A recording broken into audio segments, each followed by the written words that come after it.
قال الله تبارك وتعالى في القرآن المجيد: فأعوذ بالله من الشيطان الرجيم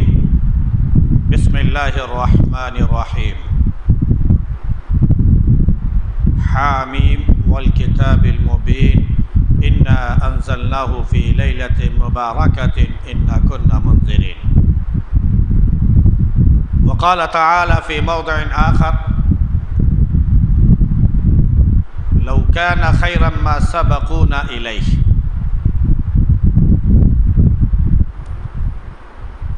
قال النبي صلى الله عليه وسلم: قوموا ليلها وصوموا نهارها، أو كما قال عليه الصلاة والسلام. محترم بزرگوں اور عزیز ساتھیوں، یہ شعبان المعظم کا مہینہ چل رہا ہے۔ اس مہینے کی بڑی فضیلت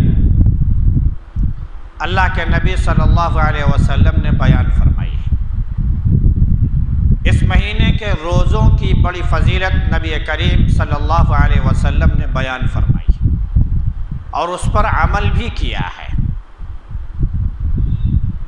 حضرت اماں عائشہ رضی اللہ عنہ بیان کرتی ہیں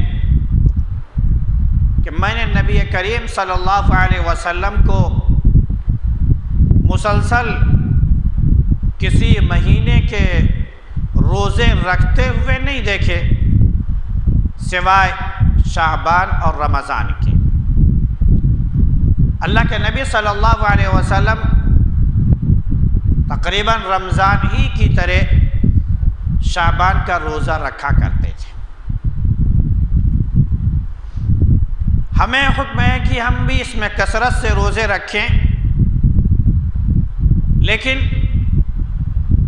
15 شعبان تک روزوں کا اہتمام کریں اور اس کے بعد کچھ کھا پی کر اپنے اندر طاقت اور قوت بھی پیدا کریں، تاکہ مسلسل روزوں کی وجہ سے رمضان المبارک میں نقاہت اور کمزوری نہ پیدا ہو، ورنہ مسلسل 2 ماہ روزے رکھتے رکھتے کہیں ایسا نہ ہو کہ ہم تھک جائیں اور کمزوری کی وجہ سے فرض روزے ہمارے چھوٹ جائیں۔ اس لیے اس میں کچھ روزوں کا اہتمام کریں اور کچھ روزے چھوڑ کر کھا پی کر تقویت حاصل کر لیں، تاکہ رمضان المبارک میں پھر سے ہم طاقتور اور قوت والے بن کر پورے جوش و خروش کے ساتھ، پورے جذبہ ایمانی کے ساتھ اللہ رب العزت نے جو فریضہ ہم پر عائد کیا ہے اس کا اہتمام کریں۔ شعبان میں اگر روزے ہم سے چھوٹ جاتے ہیں ہمارے اوپر کوئی گناہ نہیں ہے، کیونکہ یہ نفلی روزے ہیں، لیکن رمضان المبارک کے روزے اگر چھوٹ جاتے ہیں تو سب سے پہلے بات یہ کہ ہم اس کی برکتوں سے محروم ہوتے ہیں، اللہ کی رحمتوں سے محروم ہوتے ہیں، اس کے انعامات اور اکرامات سے محروم ہوتے ہیں، اس کے غضب کا ہم شکار ہوتے ہیں، اور پھر اس کی فضیلت بھی ہمیں حاصل نہیں ہوتی، کیونکہ ہم نافرمانی کرنے والے ہو گئے۔ جہاں پر فرض کی بات آتی ہے، جہاں پر واجبات کی بات آتی ہے، وہاں پر انسان کے لیے اس پر عمل کرنا لازمی اور ضروری ہوتا ہے۔ وہاں پر اگر انسان ذرا سے بھی کوتاہی کر دے یا آگے پیچھے اس میں کرنے کی کوشش کرے تو وہ انسان حقیقت میں گنہگار کہلائے گا، وہ اللہ کے نبی صلی اللہ علیہ وسلم کا اور اللہ رب العزت کا نافرمان کہلائے گا۔ مثال کے طور پر اللہ رب العزت نے فجر میں 2 رکعت نماز فرض، ظہر میں 4 رکعت، عصر میں 4 رکعت، مغرب میں 3 رکعت، عشاء میں 4 رکعت فرض کی ہے۔ ہم اللہ رب العزت کی محبت میں فجر میں 2 کی بجائے 4 پڑھنا شروع کر دیں، ظہر میں 4 کی جگہ 6 پڑھنا شروع کر دیں اور یہ کہیں کہ یہ نماز ہی ہے، اس میں حرج کیا ہے؟ ہم زیادہ ہی کر رہے ہیں اللہ رب العزت کو راضی کرنے کے لیے۔ تو حقیقت یہ ہے کہ جس کا اللہ رب العزت نے ہمیں حکم دیا جس کا طریقہ نبی کریم صلی اللہ علیہ وسلم نے ہمیں سکھایا، ہم نے اس کی نافرمانی کی اور اس میں کمی بیشی کی۔ لیکن جہاں تک نوافل کی بات ہے تو نوافل میں جتنا آدمی کثرت کر لے، نوافل میں جتنی زیادہ وہ آدمی اہتمام کے ساتھ زیادتی کر لے وہ کم ہے۔ رات اللہ رب العزت نے عبادت کے لیے پیدا کی۔ اللہ کے نبی صلی اللہ علیہ وسلم کو حکم ہوتا ہے یا ایھا المزمل قم اللیل الا قلیلا نصفہ او انقص منہ قلیلا او زد علیہ، یعنی رات کے تینوں حصوں کا اس کے اندر ذکر کر دیا گیا کہ کچھ حصہ عبادت کرے، آدھی رات عبادت کرے، آدھی رات سے زیادہ عبادت کرے، اس میں کوئی حرج نہیں ہے، کیونکہ یہ نوافل ہیں۔ نوافل میں ہم جتنی بھی کثرت کریں گے، نوافل میں ہم جتنا زیادہ اہتمام کریں گے، جتنی کثرت سے ہم نمازیں پڑھیں گے، جتنی کثرت سے ہم روزے رکھیں گے، جتنی کثرت سے ہم تلاوت کریں گے، جتنی کثرت سے ہم استغفار کریں گے، اتنا ہی ہمارے لیے بہتر ہوگا۔ لیکن فرائض میں اور واجبات میں اور جو مؤکدات ہیں ان میں کمی بیشی سے ہمارے اس میں فرق پڑتا ہے، کیونکہ ہم نافرمان کہلاتے ہیں۔ تو اس لیے رمضان کے روزوں کا اہتمام ضروری ہے، شعبان کے روزوں کا اہتمام آپ کے لیے فضیلت ہے، اس لیے اس کی ترغیب دی جاتی ہے۔ اس میں آپ کثرت سے رکھ سکتے ہیں، رکھیں، لیکن اس کا مطلب یہ نہیں کہ رمضان کے روزوں کی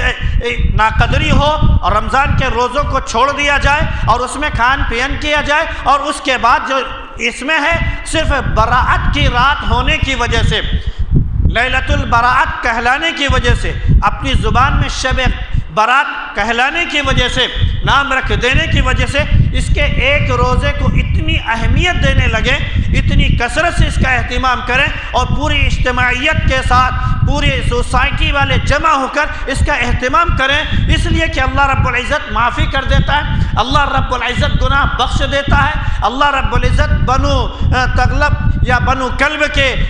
ریوڑ اور ان کے بکریوں اور ان کے بھیڑوں کے بقدر جو بال ہیں اور ان کے برابر اللہ رب العزت مغفرت کرتا ہے۔ یہ سوچ کر ہم صرف اس رات کا اہتمام کریں، بقیہ ساری راتوں کو چھوڑ دیں، بقیہ سارے روزوں کو چھوڑ دیں، بقیہ ساری نمازوں کو چھوڑ دیں، تو اس سے ہمیں یہ فضیلت حاصل ہونے والی نہیں۔ آج شعبان میں صرف اس رات میں خاص طور سے ہمارے نوجوانان اتنا اہتمام کرتے ہیں جیسے انسان اپنے تہوار کے موقع پر اہتمام کرتا ہے۔ اس دن خاص طور سے نہائیں گے، خاص طور سے نئے کپڑے پہنے جائیں گے، خاص طور سے مسجد میں آ کر عبادت کرنے کا اہتمام کیا جائے گا، اور خاص طور سے پھر اس سے بھی زیادہ بڑھ کر جو بدعات ہیں، جو رسومات ہیں، جو قوم کی برائیاں ہیں، قوم کے نقائص ہیں، اس پر ہم زیادہ زور دیتے ہیں اور اس کا اہتمام کرتے ہیں۔ وہ ہمارے لیے بدعت ہے، وہ ایک رسم ہے، وہ شریعت نہیں ہے۔ جتنی احادیث مبارکہ اس مہینے کے روزوں کے سلسلے میں ملتی ہیں، یا فرض کر لیجئے اس رات میں عبادت کے حدیثیں ملتی ہیں، سب سے پہلے تو یہ معلوم ہونا چاہیے کوئی بھی حدیث صحیح درجے کو نہیں پہنچتی ہے۔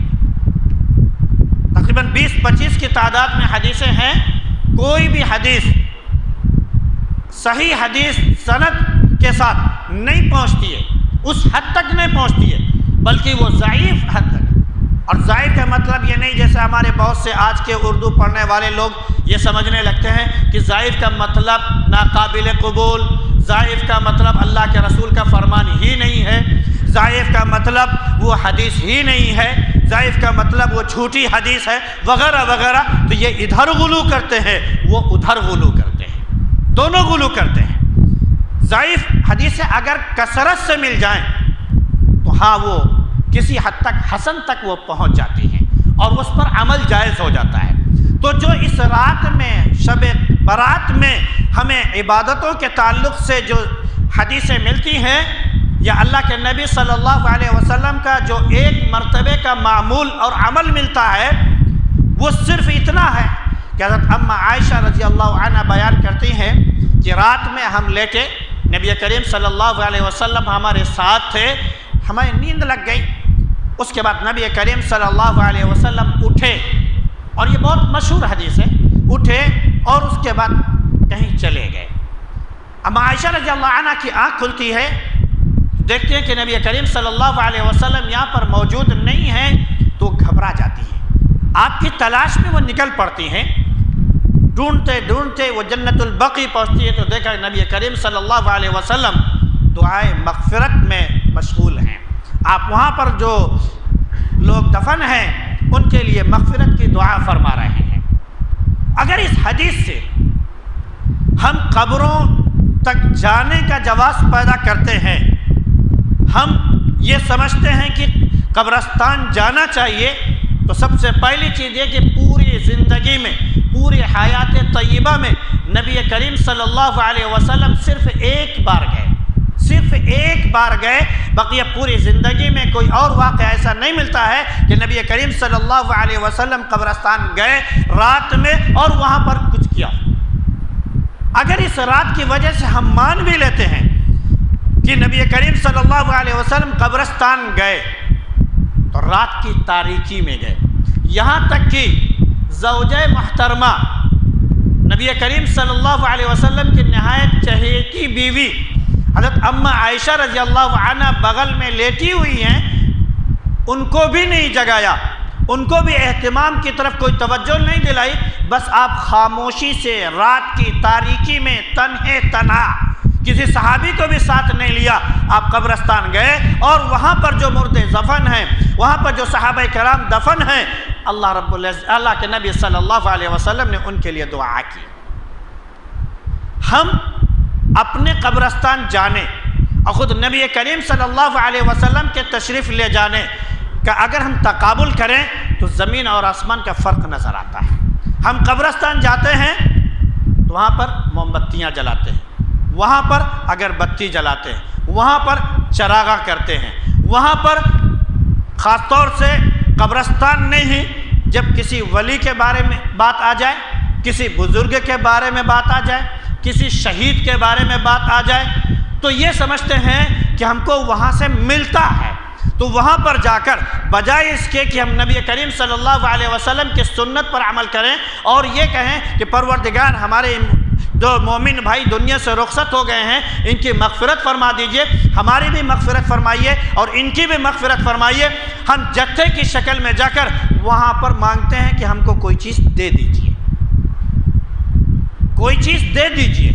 یعنی یہ سوال کرتے ہیں کہ میری مرادیں پوری ہو جائیں۔ وہ شہید سے، وہ ولی سے، وہ کسی بزرگ سے ہم مانگنے کی کوشش کرتے ہیں، جبکہ نبی کریم صلی اللہ علیہ وسلم سے بڑا ولی، نبی کریم صلی اللہ علیہ وسلم سے بڑا بزرگ، نبی کریم صلی اللہ علیہ وسلم سے بڑی شخصیت دنیا میں نہ کوئی ہوئی ہے نہ ہو سکتی ہے۔ خود نبی کریم صلی اللہ علیہ وسلم لوگوں کے لیے دعا مانگتے ہیں اور ہم جا کر وہاں پر مردوں سے جو قبرستان میں یا کسی قبر میں خاص جگہ پر ہے، جو قبے کے ساتھ بنا دیے گئے ہوں، جس کا بہترین مزار بنا دیا گیا ہو، جس کو سجا دیا گیا ہو، جس کو پتھروں سے اور سنگ مرمر سے لگا دیا گیا ہو اور اس کی تزئین کاری کر دی گئی ہو، یہاں سمجھنے لگتے ہیں کہ وہاں ہم گئے کچھ ملتا ہے،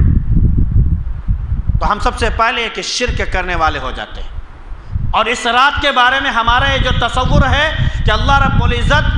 بنو کلب کے بکریوں اور بھیڑوں کے بالوں کے بقدر مغفرت فرماتے ہیں، تو ان کی نہیں ہوتی ہے جو شرک کرنے والے ہوتے ہیں۔ کچھ احادیث جو ملتی ہیں جن میں کہا گیا ہے کہ جن کی مغفرت نہیں ہوتی ہے، ان میں سے ایک وہ ہیں جو شرک کرنے والے ہیں، چاہے وہ ڈائریکٹ اللہ رب العزت کے ساتھ شرک کرنے والے ہوں، چاہے وہ ایمان میں داخل ہو کر کلمہ طیبہ پڑھ کر اسلام کے حلقے میں داخل ہو کر پھر وہ شرک کرنے والے ہو جائیں، شرک میں کوئی فرق نہیں ہوگا، چاہے ایمان میں داخل ہو اور چاہے ایمان میں داخل نہ ہو، شرک اللہ رب العزت کے شرک ہے اور شرک کی مغفرت نہیں ہوتی۔ تو جو مشرک ہے اس کے لیے اس رات میں بھی مغفرت کا وعدہ نہیں کیا گیا۔ دوسرے نمبر پر جو والدین کے نافرمان ہیں ان کے لیے بھی مغفرت نہیں ہے۔ ہم اور آپ نوجوان سے خاص طور سے ہم جو ہمارے نوجوان بھائی ہیں ان سے ہم خصوصی طور پر ہم متوجہ ہوں گے کہ جب ان کے ماں باپ بڑھاپے کو پہنچ گئے، تو جب آپ اپنی طاقت اور قوت کو والے ہو گئے، جب آپ جوانی کی امنگوں میں آپ کھو گئے، جب آپ کمانے کے لائق ہو گئے، جب آپ گھر گرہستی والے ہو گئے، جب آپ گھر کا پوری ذمہ داری سنبھالنے والے ہو گئے اور آپ کے ماں باپ کمزور ہو گئے، اس وقت آپ یہ بتا سکتے ہیں، کوئی ایسا آپ میں سے نوجوان ہے جو یہ کہہ سکتا ہو کہ ہم نے اپنے ماں باپ کی نافرمانی نہیں کی؟ ایک انسان بھی شاید نہیں ملے گا، کیونکہ ماں باپ جب بوڑھے ہو جاتے ہیں تو ان کے اندر چڑچڑا پن آ جاتا ہے، غصہ تھوڑا زیادہ آ جاتا ہے، تیزی زیادہ آ جاتی ہے۔ قرآن نے ہمیں حکم دیا ہے کہ لا تقل لہما اف، ایک ہو، ماں ہو، باپ ہو یا دونوں ہو، جب وہ بڑھاپے کو پہنچ جائیں تو کسی بات پر جو تمہیں ناپسند لگے تم ان کو اف بھی نہیں کہہ سکتے ہو۔ ہم میں سے کوئی ایسا شخص ہے، میں خود اپنے آپ کو شامل کر کے کہتا ہوں کہ مجھ سے بھی بچپن میں غلطی ہوئی ہے، میں بھی خود کہتا ہوں کہ کوئی ایسا نوجوان ہو جو اپنے ماں باپ کے اوپر ناراض نہ ہوا ہو، کوئی ایسا نوجوان ہے جو ماں باپ کی نافرمانی نہ کرتا ہو۔ ہم ہر وقت ماں باپ کی نافرمانی کریں، ماں باپ کے اوپر غصے کا اظہار کریں، ماں باپ کو رات میں اگر کسی ضرورت کی وجہ سے آپ کو بلانا پڑ جائے تو ہم ناگواری کا احساس دلائیں کہ آپ کی وجہ سے ہماری نیندیں حرام ہو جاتی ہیں، ہمیں ڈیوٹی کرنی ہوتی ہے، ہمیں یہ کرنا ہوتا ہے، دن بھر ہمیں دکانوں میں بیٹھنا ہوتا ہے، آپ کی وجہ سے رات میں بھی ہمیں جاگنا نصیب ہوتا ہے اور سونا نصیب نہیں ہوتا ہے، تو یہ کیا چیز ہے؟ آپ ذرا رات کو بھی تو کم از کم یہ کیجئے۔ تو ذرا ہم اپنے نوجوانوں سے یہ پوچھنا چاہتے ہیں جو والدین کا نافرمان ہے، کیا وہ اس رات میں گھوم کر، اس رات میں گاڑیاں چلا کر، اس رات میں فراٹے کے ساتھ دوڑ کر، اس رات میں جتوں کے ساتھ بیٹھ کر اور گپ سڑاکے اڑا کر کیا وہ مغفرت کا دعوے دار ہو سکتا ہے؟ کیا وہ یہ کہہ سکتا ہے کہ ہماری مغفرت ہو جائے گی؟ کیا وہ بدعتوں میں شریک ہو کر، وہ رسومات کو انجام دے کر کیا وہ یہ دعویٰ کر سکتا ہے کہ ہماری مغفرت ہو جائے گی؟ ہم میں سے کتنے نوجوان ہیں جو شراب پیتے ہیں، کتنے نوجوان ہیں جو نشہ کرتے ہیں؟ کیا یہ کہہ سکتے ہیں کہ اللہ کے نبی صلی اللہ علیہ وسلم کا فرمان ہے کہ نشہ خور شراب نوش جو ہے اس کی مغفرت نہیں ہوگی؟ تو کتنے نشہ خور ہیں جو نشہ نہیں کرتے ہیں، جو نشہ کرتے ہیں، تو کیا وہ دعویٰ کر سکتے ہیں کہ ہماری مغفرت ہو جائے گی اس جاگنے کی وجہ سے؟ اس کو چھوڑ کر میں مزید یہ کہنا چاہتا ہوں، اس سے آگے آ کر میں آپ سے عرض کرنا چاہتا ہوں کہ اللہ رب العزت نے ہمارے اوپر 5 وقت کی نماز فرض کی، اللہ رب العزت نے رمضان کے روزے فرض کیے،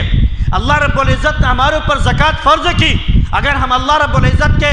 عائد کردہ فرائض کا اہتمام نہ کریں تو صرف ایک دن کی عبادت سے کیا ہمارے گناہ معاف ہو جائیں گے؟ ہم اگر یہی ہو جاتا تو یہ 5 وقت مؤذن جو ندا لگاتا ہے، اللہ اکبر کی صدا لگاتا ہے، حی علی الصلاۃ کا اعلان کرتا ہے، حی علی الفلاح کہہ کے وہ آپ کو نماز کی طرف بلاتا ہے، کامیابی کی طرف بلاتا ہے، اس کی ضرورت کیا تھی؟ سال میں ایک بار ہم اٹھتے، اپنے تمام قہقہے لگاتے اور شب زندہ ہوتے اور اس کے بعد چراغاں کرتے، قبرستان کو جا کر منور کرتے اور اس کے ساتھ ساتھ ہم تہوار مناتے۔ یہ رات تہوار کی رات نہیں ہے، کیونکہ تہوار کی اگر بات کی جائے تو اللہ رب العزت نے مسلمانوں کو جو تہوار دیا ہے وہ دن کا دیا ہے، رات کا نہیں دیا ہے۔ وہ عید الفطر ہے اور وہ عید الاضحیٰ ہے۔ یہ اس لیے ہے تاکہ ایمان والوں کی شان و شوکت ظاہر ہو، لوگ دیکھیں تو ایمان والوں کو دیکھیں کہ وہ آپس میں کیسے ملتے ہیں، کیسے وہ آپس میں ایک ساتھ رہتے ہیں، کیسے ان کے اندر درمیان میں محبت قائم ہے، کیسے وہ ایک دوسرے کو چاہتے ہیں، کیسے وہ ایک دوسرے کی مدد کرتے ہیں، کیسے وہ ایک دوسرے کا احساس کرتے ہیں، کیسے وہ ایک دوسرے کا ادب کرتے ہیں، ایک دوسرے کی تعظیم کرتے ہیں، بڑا چھوٹوں پر شفقت کرتا ہے، چھوٹا بڑوں کی عظمت کرتا ہے، یہ لوگوں کے سمجھ میں آئے اور ایمان میں وہ داخل ہو۔ یہ اس لیے دن کا تہوار اللہ رب العزت نے ہمیں رکھا ہے کہ شکر طور پر ہم کریں اور دنیا یہ دیکھے کہ تمہارے تہوار میں وہ نہیں، لیکن ہم نے لوگوں کی طرح رات کا تہوار منا لیا، کیونکہ دوسرے مذاہب کے تہوار دن کے نہیں ہوتے، وہ رات کے ہوتے ہیں۔ مثال کے طور پر کرسمس ڈے، عیسائی جو حضرت عیسیٰ علیہ السلام کے ماننے والے ہیں وہ کرسمس ڈے مناتے ہیں، عیسیٰ علیہ السلام کی یوم پیدائش وہ رات کو منائی جاتی ہے۔ اگر ہم اپنے برادران وطن کے تہوار لے لیں تو دن کا ان کا تہوار نہیں ہوتا، سب رات کا ہی تہوار ہوتا ہے، سب وہ رات میں سب کچھ کرتے ہیں۔ دیوالی وہ رات میں منائیں گے، ہولی وہ رات میں منائیں گے، اور دیگر تمنا راتیں جو ہوتے ہیں وہ رات میں منائیں گے، جو دسہرہ کہلاتا ہے وہ سب رات کا ہے، سارے تہوار ان کے رات کے ہیں۔ اللہ رب العزت نے ہمارا کوئی تہوار رات کا نہیں بنایا، رات اللہ رب العزت نے عبادت کے لیے بنائی ہے۔ تو اگر آپ اس رات کو جاگنا چاہتے ہیں تو آپ اپنے گھروں میں جگیں، اپنے گھروں میں عبادت کا اہتمام کریں۔ اگر آپ قبرستان جانا چاہتے ہیں تو تنہا، اگر کوئی مائی کا لال ہے جو کہتا ہے کہ میں ڈرپوک نہیں ہوں، میرے اندر جرأت اور ہمت ہے، مجھے کسی چیز کا خوف نہیں ہوتا ہے، تو رات کی تاریکی میں کوئی دیکھنے نہ پائے، کوئی جاننے نہ پائے، کوئی ہمنوا اور کوئی ساتھی نہ ہو، پھر اس کے بعد رات کو قبرستان جانے کی ہمت ہے تو جا کر ان کے لیے دعائے مغفرت کرو۔ ہم میں سے کوئی شخص اس کی ہمت نہیں کر سکتا، لیکن ہاں جتھوں کی شکل میں جا کر ضرور ہم وہ کریں گے۔ اس کے ساتھ ساتھ ہم یہ عبادت کی رات اگر مان لیں کہ عبادت کی رات ہے تو ہم اس کو کس میں کھو دیتے ہیں؟ ہماری عورتیں حلوہ پکاتی ہیں اور مختلف قسم کے حلوے بناتی ہیں، اور اس میں نہ جانے کیا کیا اس کا اہتمام کیا جاتا ہے۔ وہ کس لیے کیا جاتا ہے؟ کہ ہم بھی خوش ہوں گے، ہم کھائیں گے، لوگوں کو کھلائیں گے۔ یہ ساری چیزیں نبی کریم صلی اللہ علیہ وسلم سے ثابت نہیں، کسی صحابی نے، یہاں تک کہ ابو بکر رضی اللہ عنہ، عمر رضی اللہ عنہ، عثمان رضی اللہ عنہ، علی رضی اللہ عنہ، خلفائے اربعہ اور اس کے علاوہ دیگر تمام صحابہ رضی اللہ تعالی علیہم اجمعین، کسی نے بھی اس رات میں کھانے پینے کا کوئی اہتمام نہیں کیا۔ اگر فرض کر لیجیے کیا تو صرف عبادت کا، ورنہ کہیں سے یہ ثابت نہیں، کسی صحابی سے یہ ثابت نہیں کہ وہ رات کو جایا کرتے تھے۔ جب پوری حیات طیبہ میں نبی کریم صلی اللہ علیہ وسلم کی سیرت میں صرف اتنا ملتا ہے کہ ایک رات گئے، جو ام عائشہ رضی اللہ عنہ بیان کرتی ہیں، اور پورے 23 سال جو نبوت کا سال ہے، نبوت کی حیات طیبہ آپ کی ہے، اس میں نہیں ملتا کہ اللہ کے نبی صلی اللہ علیہ وسلم پھر دوبارہ بھی گئے ہوں۔ تو اگر ہم کریں تو ایک مرتبہ ہو جائے تب بھی کافی ہے، بقیہ اس کا اہتمام کرنے کی کوئی ہمیں ضرورت نہیں ہے، بلکہ ہم جتنا اللہ رب العزت نے ہمیں بتایا ہے اس پر عمل کریں، اور بقیہ جو دوسری چیزیں ہم کرنے لگتے ہیں یہ دوسروں کی نقل ہے۔ بھائی رات میں وہ ہولی جلاتے ہیں، وہ روشنی کرتے ہیں، وہ دیوالی جلاتے ہیں، وہ روشنی کرتے ہیں، وہ کرسمس ڈے مناتے ہیں، وہ روشنی کرتے ہیں، اور ہم بھی شب برات مناتے ہیں تو روشنی کرتے ہیں۔ پہلے کیا تھا کہ صرف موم بتیاں جلائی جاتی تھی، اب کیا ہے کہ مزاروں کو، ولیوں کی قبروں کو قمقموں سے سجایا جاتا ہے، اور اسی طرح ہم بھی مناتے ہیں۔ تو ہم ان کی نقل کرنے والے ہیں، نبی کریم صلی اللہ علیہ وسلم کی سیرت طیبہ اور آپ کی سنت مبارکہ پر عمل کرنے والے نہیں ہیں، بلکہ اس کی مخالفت کرنے والے ہیں۔ تو مخالفت کر کے یہ کہیں کہ ہماری مغفرت ہو جائے گی تو شاید یہ خام خیالی ہے، اور یہ اپنا باطل دعویٰ ہے جو ہم لوگوں کے سامنے پیش کر رہے ہیں اپنے عمل کے ذریعے۔ ہمارے ذہن میں ہو سکتا ہے ایک بات یہ بھی ہو کہ ہم یہ کہیں کہ ہم اس کو تہوار تھوڑی مناتے ہیں، ہم تو عبادت کی رات کرتے ہیں، تو عبادت کی رات میں یہ ساری خرافات کرنے کی کیا ضرورت ہے؟ آپ رات میں عبادت کیجیے، اور عبادت جب آپ کریں گے تو اس کا مطلب کہ آپ گھر میں تلاوت کریں گے، گھر میں تسبیحات پڑھیں گے، گھر میں آپ نوافل کا اہتمام کریں گے، گھر میں دعاؤں کا اہتمام کریں گے۔ جہاں پر تنہائی آپ کے لیے نصیب ہو وہاں پر عبادت کیجیے، وہاں پر اللہ رب العزت سے گڑگڑائیے، پھر اسی طرح پورے سال کو بنا دیجیے، تب آپ کی رات واقعتاً وہ عبادت کی رات تو کہلائے گی۔ ورنہ آپ تمام لوگوں کے ساتھ جمع ہو کر آپ یہ کہیں کہ ہماری عبادت کی رات نہیں، تو یہ آپ کے لوگوں کے طرح تہوار کی رات ہو جائے گی، اور اس کی فضیلت اگر کسی طرح ثابت بھی ہے تو اس سے آپ محروم ہو جائیں گے۔ اللہ رب العزت ہمیں کہنے اور سننے سے زیادہ عمل کی توفیق نصیب فرمائے۔ وآخر دعوانا ان الحمد للہ رب العالمین۔